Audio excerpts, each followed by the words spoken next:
नमस्कार दोस्तों, टेस्ट किताब में आपका स्वागत है और मैं हूं आपके साथ सन्नी यादव। तो आइए आज हम जीव विज्ञान के अंतर्गत आज अपने एक नए अध्याय की शुरुआत करते हैं जिसका नाम है कंकाल तंत्र। कंकाल तंत्र या स्केलेटन सिस्टम। तो कंकाल तंत्र के विषय में आज हम बात करेंगे। कंकाल तंत्र है क्या, कंकाल तंत्र का अध्ययन क्या कहलाता है, इसमें हड्डियों की संख्या कितनी है, तो सभी चीज़ों के विषय में हम अध्ययन करेंगे। तो देखिए, अगर हम बात करें कि कंकाल तंत्र आखिर है क्या, कि जो हमारी हड्डियां हैं, हड्डियों का एक प्रकार से जो ढांचा है, स्ट्रक्चर है, उसे ही हम क्या कहते हैं, कंकाल तंत्र कहते हैं। यानी जो हमारी जो पूरा का पूरा जो हड्डियां हैं, उनका पूरा का पूरा जो ढांचा है, उसे हम क्या नाम देंगे, तो उसे हम नाम देंगे कंकाल तंत्र नाम देंगे। अब बात करें कि जो हड्डी है, हड्डियों का अध्ययन क्या कहलाता है, तो जो हड्डियों का अध्ययन कहलाता है वो कहलाता है ओस्टियोलॉजी। हड्डियों का अध्ययन कहलाता है ओस्टियोलॉजी, यानी कि जो हड्डियों का अध्ययन होता है वो होता है ओस्टियोलॉजी। तो अगर कोई आपसे पूछता है कि हड्डियों का अध्ययन क्या होगा, तो हड्डियों का अध्ययन होगा ओस्टियोलॉजी।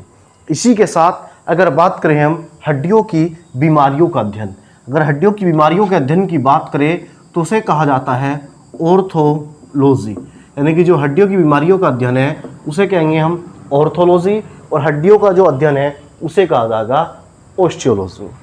उसके बाद अगर बात करें जो हड्डी हैं, उनके अंदर दो प्रकार की सेल पाई जाती हैं।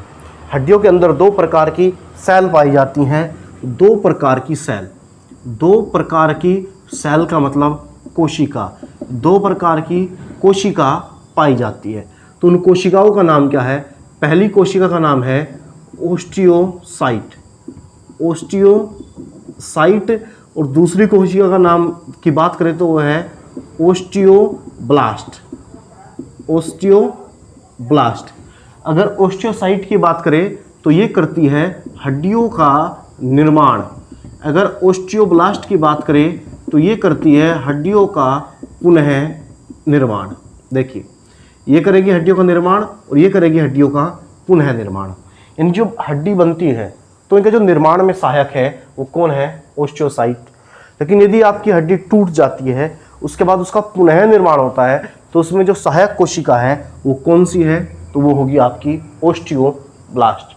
उसके बाद यदि बात करें तो जो हड्डी है, जो हड्डी होती है, हड्डी जो है वो एक टिश्यू है।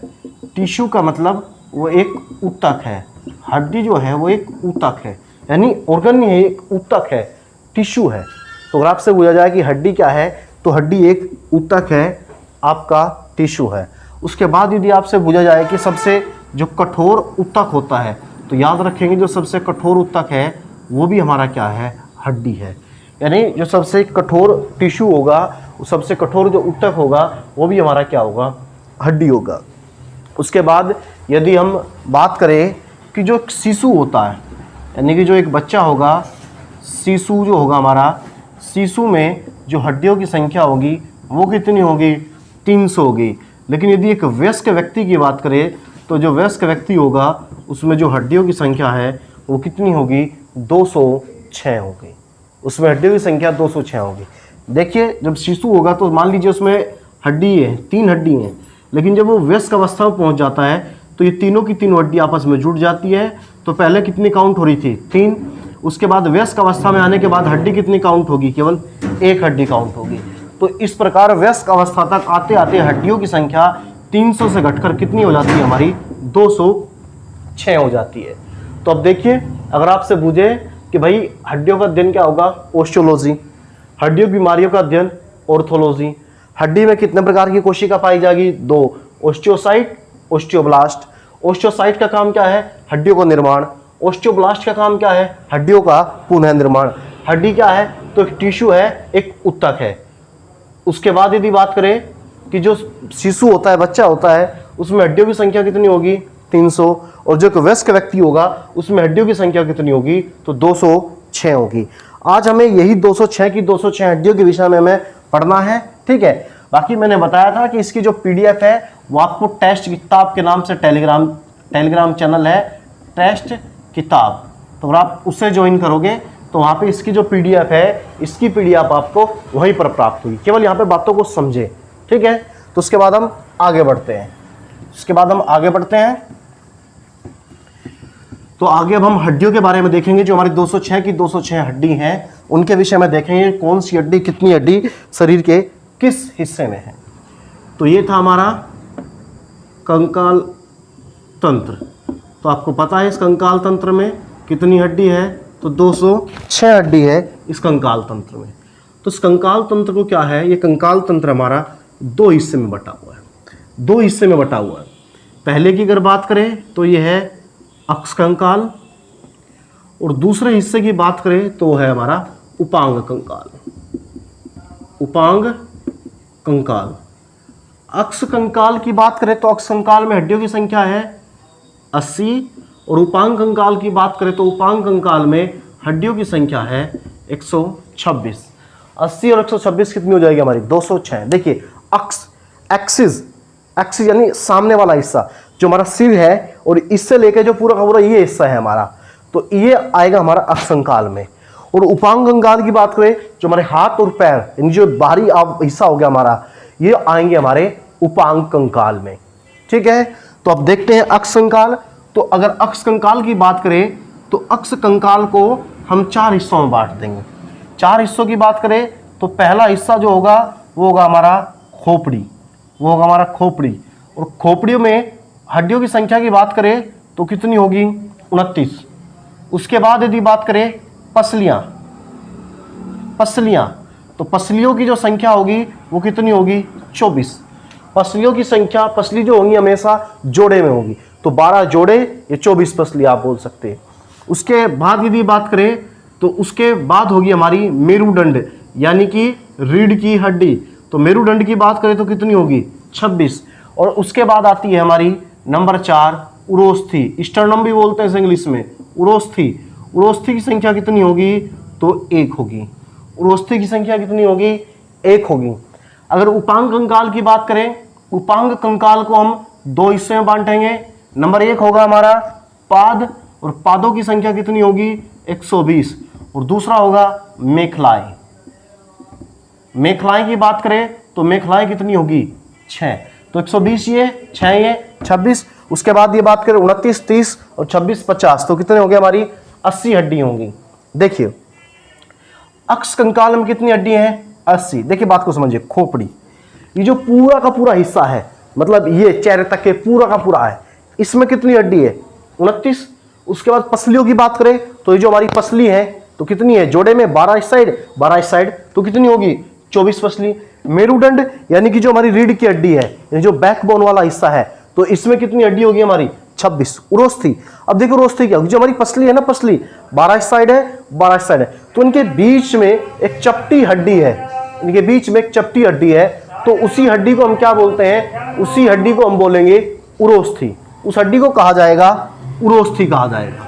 ठीक है, तो पाद का मतलब होगा हाथ और पैर, इंग्लिश में बोल देंगे इन्हें लिम्स, हाथ और पैर, हाथ और पैर। ठीक है, उसके बाद करें मेखलाएं, जो हमारे एक प्रकार से जो हमारे गिर्डल्स बोल देते हैं इसे इंग्लिश में, आपने सुना होगा हंसली होगा, ये हमारी जो सारी की सारी चीजें हैं कहीं में आएंगे हमारी मेखलाओं में आएंगी। तो अब हम सबसे पहले क्या देखेंगे, अब हम सबसे पहले देखेंगे खोपड़ी। अब हम सबसे पहले किस चीज का अध्ययन करेंगे, खोपड़ी का। इन्हें एक एक चीज को देखते चलेंगे सारी चीजों को। अब बात करेंगे हम खोपड़ी की। तो आपको पता है कि खोपड़ी में जो हड्डियों की संख्या है वो कितनी है 29 है। तो खोपड़ी में आपको पता है कि हड्डियों की जो संख्या है वो कितनी है तो 29 है। तो देखते हैं हम खोपड़ी, तो खोपड़ी में हड्डियों की संख्या कितनी होगी 29 होगी खोपड़ी में हड्डी की संख्या। अब इससे जो खोपड़ी है, इस खोपड़ी को भी हम 4 हिस्सों में डिवाइड कर देंगे। तो अगर पहले हिस्से की बात करें तो पहला हिस्सा होगा हमारा कपाल, और कपाल में हड्डियों की संख्या बात करें तो हो जाएगी 8। उसके बाद बात करें तो चेहरा, चेहरा, और चेहरा जो होगा, चेहरे में हड्डियों की संख्या कितनी होगी हमारी 14 हड्डी होगी। उसके बाद बात करें, उसके बाद हो जाएगा हमारा कर्ण यानी कि कान, कान में हड्डी कितनी होगी 3 + 3 = 6, यानी कि एक 3 इस कान में और 3 इस कान में। और उसके बाद बात करें तो उसके बाद होगी हमारी कंठिका अस्थि, कंठिका अस्थि या आप कंठिका बोल सकते हैं। तो कंठिका अस्थि की संख्या कितनी होगी, तो कंठिका अस्थि की संख्या कितनी होगी तो 1 हो जाएगी। और खोपड़ी में टोटल कितनी थी 29, तो अब आप यहाँ देख लीजिए 14 6 20 और 28 और एक कितनी होगी 29 होगी। हमने बात करी थी अक्षकंकाल, अक्षकंकाल में कितनी हड्डी थी, तो अक्षकंकाल में 80 हड्डी थी। अक्षकंकाल में हमने सबसे पहले क्या पढ़ा, तो खोपड़ी पढ़ी, खोपड़ी में कितनी हड्डी पढ़ी, तो 29 पढ़ी। अब इस 29 को भी हमने खोपड़ी को डिवाइड कर दिया पूरा आपका विस्तार से, कपाल 8, चेहरा 14, कर्ण 6 और कंठिका अस्थि। कपाल, कपाल होगा ये वाला हिस्सा, यानी जो ऊपर का हिस्सा हो जिसमें हमारा मस्तिष्क, कपाल को इंग्लिश में क्रैनियम बोल देते हैं, जिसमें हमारा मस्तिष्क सेव रहेगा, तो क्या होगा कपाल। उसके बाद बात करें चेहरा, चेहरा पूरा का पूरा ये फेस, तो इसमें हड्डी कितनी होगी 14। उसके बाद बात करें कर्ण, कान कितने 3 इस साइड और 3 इस साइड। उसके बाद बात करें कंठिका अस्थि, कंठिका अस्थि को हाइड बोन बोलते हैं, जो हमारे कंठ में, जो हमारे यहाँ पे होगी। हमारी जो जीभ है वो इसी से अटैच रहती है, इसी वजह से जो जीभ है हमारी वो रुकी हुई रहती है, वो स्टेबल रहती है, वो बाहर नहीं निकलती। तो ये होगी हमारी एक। तो हमने सबसे पहले बात करी थी खोपड़ी की, तो खोपड़ी हो गया हमारा कंप्लीट। उसके बाद आए थे हम किस पे, उसके बाद आए थे हम पसलियों पे, पसलियां। तो पसलियों की बात करें तो पसलियों में कितनी बताई थी हमने 24 बोल दीजिए या 12 जोड़े बोल दीजिए। तो अगर बात करें 12 जोड़े कहिए 24 कहिए आप, ठीक है। तो ये बताया था जो पसली होगी हमेशा जोड़े में होगी। अब जो पहला जोड़ा है, पहले जोड़े से लेकर पहले जोड़े से सातवें जोड़े, सातवें जोड़े, पहले जोड़े से लेकर सातवें जोड़े को जो बोला जाता है उसे बोला जाता है यथार्थ पसलियां। पसलियों को बोल देते हैं हम इंग्लिश में रिब्स, रिब्स। तो इंग्लिश में बोल देते हैं इसे यथार्थ पसली को ट्रू रिब्स, ट्रू रिब्स। आपसे पूछेगा कि पहले जोड़े से सातवें जोड़े को क्या कहेंगे, 8वें जोड़े से 10वें जोड़े को क्या कहेंगे, 11वें जोड़े से 12वें जोड़े को क्या कहेंगे। उसके बाद बात करें 8 से लेकर और जो 10वां जोड़ा है, 8 से लेकर जो 10वां जोड़ा है उसे बोलते हैं गौण पसलियां, गौण पसलियां। और इंग्लिश में बोल देंगे फॉल्स रिब्स, फॉल्स रिब्स। और उसके बाद बात करें 11वें और 12वें जोड़े की, यानी 11वें से लेकर 12वें जोड़े के, तो उसे बोल देते हैं हम चाल्य पसलियां। इंग्लिश में बोल देंगे फ्लोटिंग रिब्स,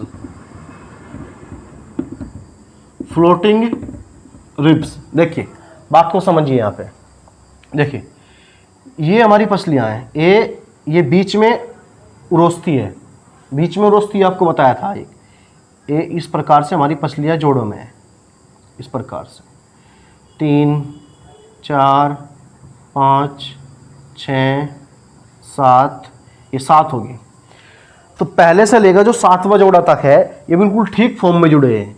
लेकिन अगर बात करें हम 8वें जोड़े की, 9वें जोड़े की, 10वें जोड़े की, इधर से भी 8 9 10, ये तीनों जोड़े क्या है, ये इसमें ना मिलके ये पहले तीनों आपस में एक जगह बॉन्ड होंगे और उसके बाद फिर क्या है उरोस्थी से मिलेंगे।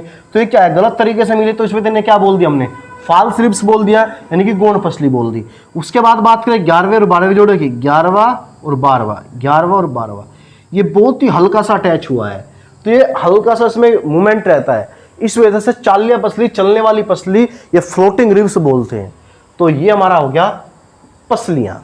उसके बाद हमने अक्षकंकाल में हमने क्या पढ़ा था, उसके बाद हमने क्या पढ़ा था उरोस्थी पढ़ी थी। उसके बाद हमने क्या पढ़ी थी उरोस्थी, और हमने बताया था उरोस्थी, उरोस्थी कितनी है, तो उरोस्थी कितनी है 1 है। तो उरोस्थी कुछ नहीं है, केवल जो पसलियां हैं, पसलियों के बीच में एक चपटी हड्डी है, उसे हम क्या बोलते हैं उरोस्थी बोलते हैं। इसके विषय में बस इतना ही है आपका, ठीक है। उसके बाद हमने क्या पढ़ा था, उसके बाद हमने पढ़ा था मेरुदंड, उसके बाद हमने पढ़ा था मेरुदंड। इसे उरोस्थी को रफ कर रहा हूं मैं, ठीक है, तो आप देख लेंगे। उसके बाद बात करते हैं हम मेरुदंड की, मेरुदंड मतलब रीढ़ की हड्डी। तो अगर मेरुदंड की बात करें तो हमने बताया इसमें कितनी हड्डी हैं 26 हड्डी हैं। मेरुदंड में कितनी हड्डी हैं, तो 26 हड्डी हैं। अब देखिए जो 26 हड्डी है ना, इन 26 हड्डी जो है ये आपकी, इन 26 हड्डियों को हम, ये छोटी छोटी सी हड्डी होती हैं आपकी, इन्हें हम कशेरुकी भी बोल देते हैं। तो अगर आपसे पूछे कि जो मेरुदंड है उसमें कशेरुकी की संख्या कितनी है, अगर आपसे हड्डी ना देके अगर आपको शब्द दे दिया कशेरुकी, तो कशेरुकी आप कितनी बता दोगे, आप 26 बता दोगे। अगर बच्चों की बात करें तो बच्चों में जो कशेरुकी की संख्या होती है बच्चों में कशेरुकी की संख्या आपकी 33 होती है, 33 होती है। तो अब देखते हैं अब मेरुदंड को। तो इस मेरुदंड को 5 हिस्सों में बांटा गया है। इस जो मेरुदंड है भैया, इस मेरुदंड को 5 हिस्सों में बांटा गया है। तो 5 हिस्से कौन कौन से? तो पहला हिस्सा है गर्दन, दूसरा हिस्सा है वक्ष, तीसरा हिस्सा है कटी, चौथा हिस्सा है त्रिक, और पांचवा हिस्सा है अनुतिर्कास्थि, और पांचवा हिस्सा है अनुतिर्कास्थि। अनुतिर्कास्थि। तो अगर गर्दन की बात करें, गर्दन में जो कशेरुकी हैं, हड्डी हैं, उनकी संख्या है 5। वक्ष की बात करें तो वक्ष में है 12, कटी की बात करें तो 7, त्रिक की बात करें तो 1, अनुतिर्कास्थि की बात करें तो 1। आपका देखोगे 7 5 12 24 और 1 25 और 1 26। मेरुदंड में हमने कितनी हड्डी बताई थी? और हमने 26 ही हड्डी हमने बताई थी। तो कितनी हड्डी होगी हमारी? 26 हड्डी होगी। यानी कहने का मतलब है, जो हमने सबसे पहले पढ़ा था अक्ष कंकाल, तो अक्ष कंकाल में कितनी हड्डी बताई थी? 80 हड्डी बताई थी। तो हमारी 80 की 80 हड्डी क्या होगी? कंप्लीट होगी। खोपड़ी में कितनी होगी? 29। खोपड़ी के एक एक भाग को पढ़ लिया हमने। कपाल हो गया, चेहरा हो गया। पसली कितनी बताई थी? 24। उरोस्थी 1 बताई थी, उरोस्थी पढ़ ली। और मेरुदंड में हमने कितनी हड्डी बताई थी? 26। तो मेरुदंड भी हमने पढ़ लिया आपका। तो मेरुदंड के हमने 5 भाग बता दिए। गर्दन यानी जो गर्दन वाला हिस्सा है, इसमें कितनी होगी? 5। वक्ष यानी जो बैक साइड वाला है, कटी उससे नीचे वाला हिस्सा है, त्रिक जिस हिस्से पर व्यक्ति बेल्ट बांधता है, और अनुतिर्कास्थि। देखिए, अनुतिर्कास्थि वर्तमान में एक वेस्टेज ऑर्गन है। वेस्टेज ऑर्गन का मतलब अवशेषी अंग है, इनका कोई प्रयोग नहीं है, ये केवल अंदर पाया जाता है। जब व्यक्ति, आपको पता होगा कि व्यक्ति का जो पूर्वज है वो बंदर को माना जाता है। तो जब व्यक्ति बंदर था तो उस समय इस अनुतिर्कास्थि से उसकी क्या है? पूंछ जुड़ी हुई थी, लेकिन आज इसका कोई प्रयोग नहीं है। तो इस वजह से एक वेस्टेज ऑर्गन है, अवशेषी अंग है। जैसे आपको पता होगा अपेंडिक्स, अपेंडिक्स एक वेस्टेज ऑर्गन है। आपका जो बड़ी आंत है उसमें अपेंडिक्स पाया जाता है, वेस्टेज ऑर्गन है। जब पढ़ाएंगे तो जब आपको बताएंगे। अगर इन बाल की बात करें, जो बॉडी हेयर है, ये भी वेस्टेज ऑर्गन है हमारा। अगर बात करें, आपने सुना होगा अक्कल डार्ट, वो भी वेस्टेज ऑर्गन माना जाता है। अगर बात करें कि कान के पिन्ने, ये भी वेस्टेज ऑर्गन में आते हैं। तो ये सभी एक एक चीज हम पढ़ेंगे। तो ये हो गया हमारा यहाँ पे अक्ष कंकाल कंप्लीट।